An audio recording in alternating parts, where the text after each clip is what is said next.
ओम शांति। दिनांक 25 अक्टूबर 2024। बाप दादा के साकार मधुर महावाक्य। मीठे बच्चे, बाप की एक नज़र मिलने से सारे विश्व के मनुष्य मात्र निहाल हो जाते हैं। इसलिए कहा जाता है नज़र से निहाल। प्रश्न: तुम बच्चों के दिल में खुशी के नगाड़े बजने चाहिए, क्यों? उत्तर: क्योंकि तुम जानते हो बाबा आया है सबको साथ ले जाने। अब हम अपने बाप के साथ घर जाएंगे। हाहाकार के बाद जय जयकार होने वाली है। बाप की एक नज़र से सारे विश्व को मुक्ति, जीवन मुक्ति का वर्षा मिलने वाला है। सारी विश्व निहाल हो जाएगी। ओम शांति। रूहानी शिव बाबा बैठ अपने रूहानी बच्चों को समझाते हैं। यह तो जानते हो कि तीसरा नेत्र भी होता है। बाप जानते हैं सारी दुनिया की जो भी आत्माएं हैं सबको मैं वर्षा देने आया हूँ। बाप की दिल में तो वर्षा ही याद होगा। लौकिक बाप की भी दिल में वर्षा ही याद होगा। बच्चों को वर्षा देंगे।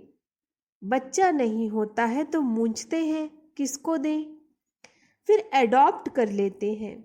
यहाँ तो बाप बैठे हैं, इनकी तो सारे दुनिया की जो भी आत्माएं हैं सब तरफ नजर जाती है।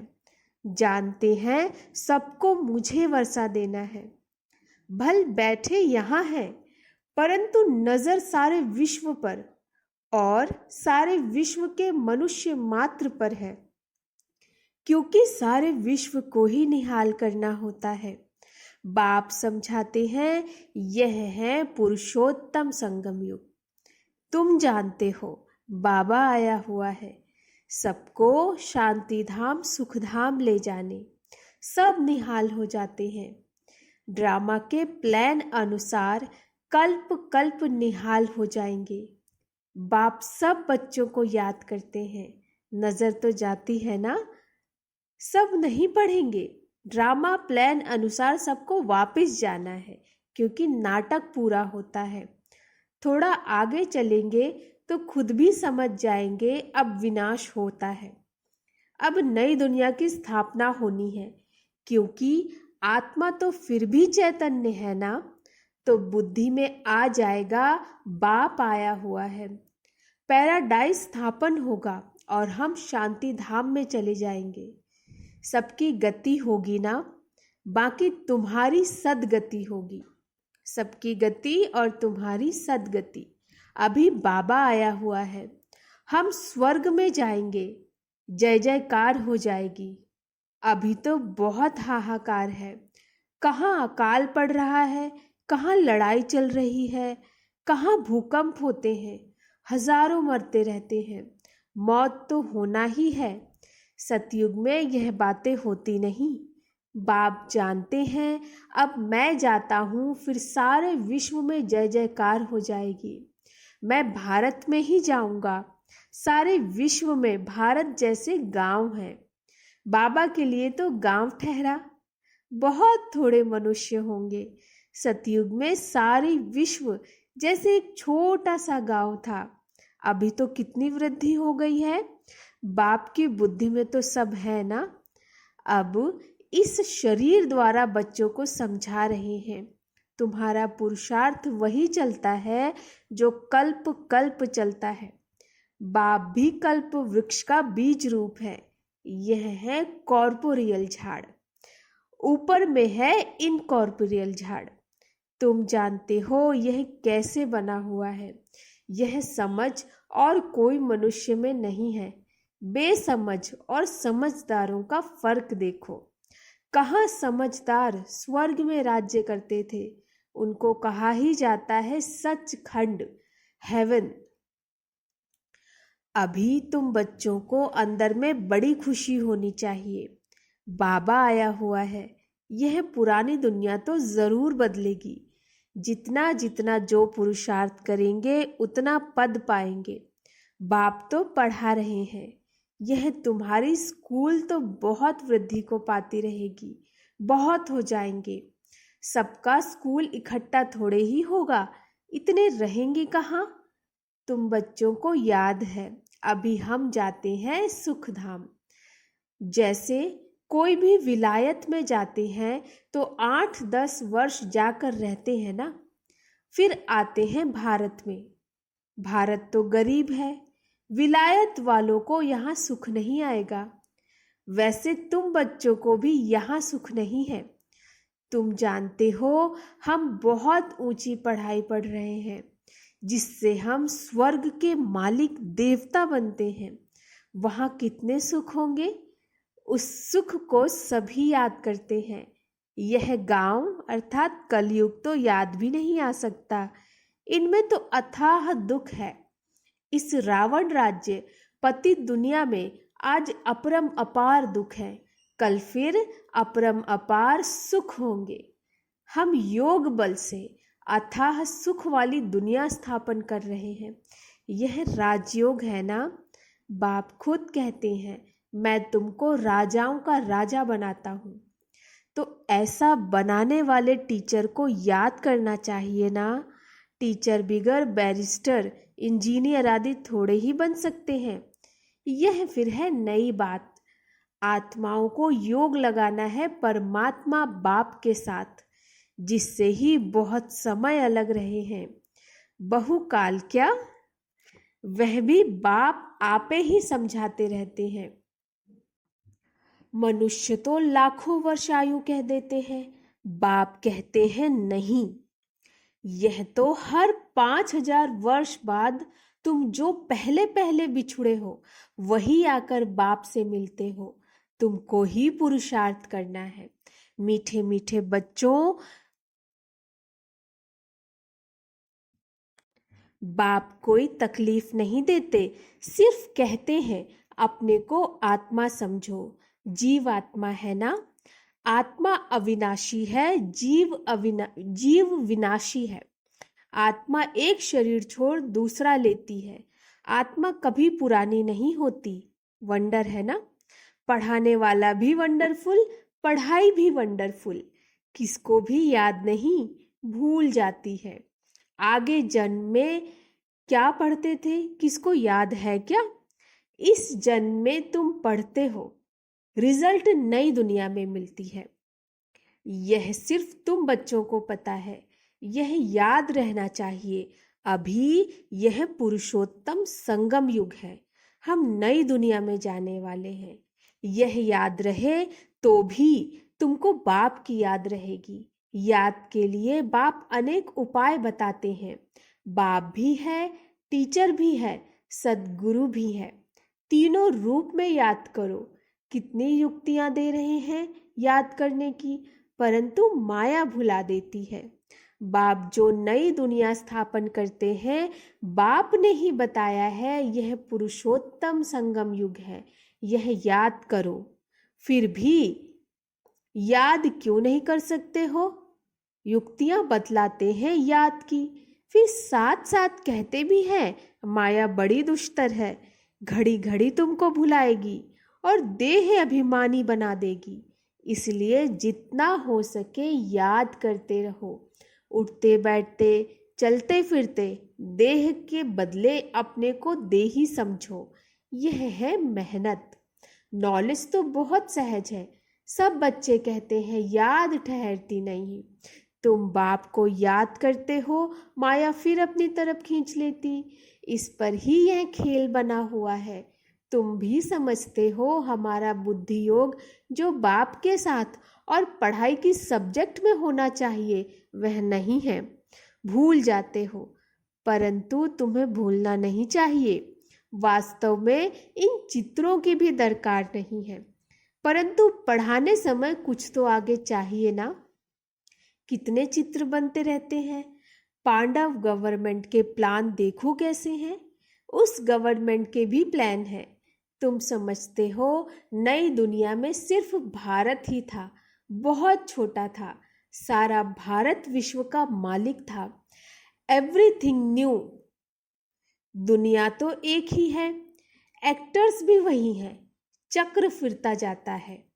तुम गिनती करेंगे, इतने सेकंड, इतने घंटे, दिन, वर्ष पूरे हुए, फिर चक्र फिरता रहेगा। आजकल करते करते 5,000 वर्ष पूरे हो गए हैं। सब सीनरियाँ खेल पाल होते आते हैं। कितना बड़ा बेहद का झाड़ है। झाड़ के पत्ते तो गिन नहीं सकते। यह झाड़ है। इसका फाउंडेशन देवी देवता धर्म है। फिर यह 3 ट्यूब्स अर्थात धर्म मुख्य निकलते हैं। बाकी झाड़ के पत्ते तो कितने ढेर हैं। इस्लामी, बौद्धि, क्रिश्चियनी, ये बाबा कह रहे हैं, ये 3 ट्यूब्स मतलब धर्म निकलते हैं। कोई की ताकत नहीं जो गिनती कर सके। इस समय सब धर्मों के झाड़ वृद्धि को पा चुके हैं। यह बेहद का बड़ा झाड़ है।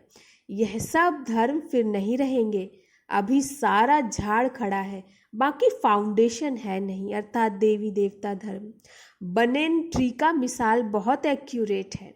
यह एक ही वंडरफुल झाड़ है। बाप ने दृष्टांत भी ड्रामा में यह रखा है समझाने के लिए। फाउंडेशन है नहीं तो यह समझ की बात है। बाप ने तुमको कितना समझदार बनाया है। अभी देवता धर्म का फाउंडेशन है नहीं, बाकी कुछ निशानियां हैं। आटे में नमक मिसल, प्रायः यह निशानियां बाकी रही है। तो बच्चों की बुद्धि में यह सारा ज्ञान आना चाहिए। बाप की भी बुद्धि में नॉलेज है ना, तुमको भी सारा नॉलेज दे। आप समान बना रहे हैं। बाप बीज रूप है और यह उल्टा झाड़ है। यह बड़ा बेहद का ड्रामा है। अभी तुम्हारी बुद्धि ऊपर चली गई है। तुमने बाप को और रचना को जान लिया। भल शास्त्रों में है, ऋषि मुनि कैसे जानेंगे। एक भी जानता होता तो परंपरा चले, दरकार ही नहीं। जबकि सद्गति हो जाती है, बीच में कोई भी वापस नहीं जा सकता। नाटक पूरा हो तब तक सब एक्टर्स यहाँ होने हैं, जब तक बाप यहाँ है। जब वहाँ बिल्कुल खाली हो जाएगा अर्थात परम धाम, तब तो शिव बाबा की बारात जाएगी। पहले से तो नहीं जाकर बैठेंगे। तो बाप सारी नॉलेज बैठ देते हैं। यह वर्ल्ड का चक्र कैसे रिपीट होता है। सतयुग, त्रेता, द्वापर, कलयुग, फिर संगम होता है। गायन है, परंतु संगम युग कब होता है यह किसको पता नहीं है। तुम बच्चे समझ गए हो 4 युग हैं और यह है लीप युग। इनको मिड गेट कहा जाता है।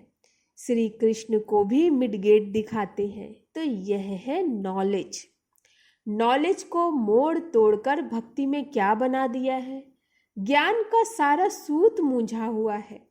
उनको समझाने वाला तो एक ही बाप है। प्राचीन राजयोग सिखलाने के लिए विलायत में जाते हैं। वह तो यह है ना, प्राचीन अर्थात पहला। सहज राजयोग सिखलाने बाप आए हैं। कितना अटेंशन रहता है। तुम भी अटेंशन रखते हो कि स्वर्ग स्थापन हो जाए। आत्मा को याद तो आता है ना। बाप कहते हैं यह नॉलेज जो मैं अभी तुमको देता हूँ, फिर मैं ही आकर दूंगा। यह नई दुनिया के लिए नया ज्ञान है। यह ज्ञान बुद्धि में रहने से खुशी बहुत होती है। बाकी टाइम थोड़ा है। अब चलना है। एक तरफ खुशी होती है, दूसरे तरफ फिर फील भी होता है। अरे ऐसा मीठा बाबा हम फिर कल्प बाद देखेंगे। बाप ही बच्चों को इतना सुख देते हैं ना। बाप आते ही हैं शांति धाम सुख धाम में ले जाने। तुम शांति धाम सुख धाम को याद करो तो बाप भी याद आएगा। इस दुख धाम को भूल जाओ। बेहद का बाप बेहद की बात सुनाते हैं। पुरानी दुनिया से तुम्हारा ममत्व निकलता जाएगा तो खुशी भी होगी। तुम रिटर्न में फिर सुखधाम में जाते हो, सतो प्रधान बनते जाएंगे। कल्प कल्प जो बने हैं वही बनेंगे और उनको ही खुशी होगी। फिर यह पुराना शरीर छोड़ देंगे, फिर नया शरीर लेकर सतो प्रधान दुनिया में आएंगे। यह नॉलेज खलास हो जाएगी। बातें तो बहुत सहज है। रात को सोते समय ऐसे ऐसे सिमरन करो तो भी खुशी रहेगी। हम यह बन रहे हैं, सारे दिन में हमने कोई शैतानी तो नहीं की, 5 विकारों से कोई विकार ने हमको सताया तो नहीं, लोभ तो नहीं आया। अपने ऊपर जांच रखनी है। अच्छा, मीठे मीठे सिकिलधे बच्चों प्रति माता पिता बाप दादा का याद प्यार और गुड मॉर्निंग। रूहानी बाप की रूहानी बच्चों को नमस्ते। हम रूहानी बच्चों की रूहानी माता पिता बाप दादा को नमस्ते नमस्ते नमस्ते। गुड मॉर्निंग बाबा। धारणा के लिए मुख्य सार, योग बल से अथाह सुखों वाली दुनिया स्थापन करनी है। इस दुख की पुरानी दुनिया को भूल जाना है। खुशी रहे कि हम सचखंड के मालिक बन रहे हैं। दूसरा, रोज अपनी जांच करनी है कि सारे दिन में कोई विकार ने सताया तो नहीं, कोई शैतानी काम तो नहीं किया, लोभ के वश तो नहीं हुए। यह सारी बातें चेक करनी है। वरदान, वरदाता द्वारा सर्वश्रेष्ठ संपत्ति का वरदान प्राप्त करने वाले संपत्तिवान भव। वरदाता द्वारा सर्वश्रेष्ठ संपत्ति का वरदान प्राप्त करने वाले संपत्तिवान भव। किसी के पास अगर सिर्फ स्थूल संपत्ति है तो भी सदा संतुष्ट नहीं रह सकते। स्थूल संपत्ति के साथ अगर सर्व गुणों की संपत्ति, सर्व शक्तियों की संपत्ति और ज्ञान की श्रेष्ठ संपत्ति नहीं है तो संतुष्टता सदा नहीं रह सकती। कौन सी? गुण, शक्तियां और ज्ञान की। आप सबके पास तो यह सब श्रेष्ठ संपत्तियां हैं। दुनिया वाले सिर्फ स्थूल संपत्ति वाले को संपत्तिवान समझते हैं, लेकिन वरदाता बाप द्वारा आप बच्चों को सर्वश्रेष्ठ संपत्तिवान भव का वरदान मिला हुआ है। स्लोगन, सच्ची साधना द्वारा हाय हाय को वाह वाह में परिवर्तन करो। सच्ची साधना द्वारा हाय हाय को वाह वाह में परिवर्तन करो। अच्छा, ओम शांति।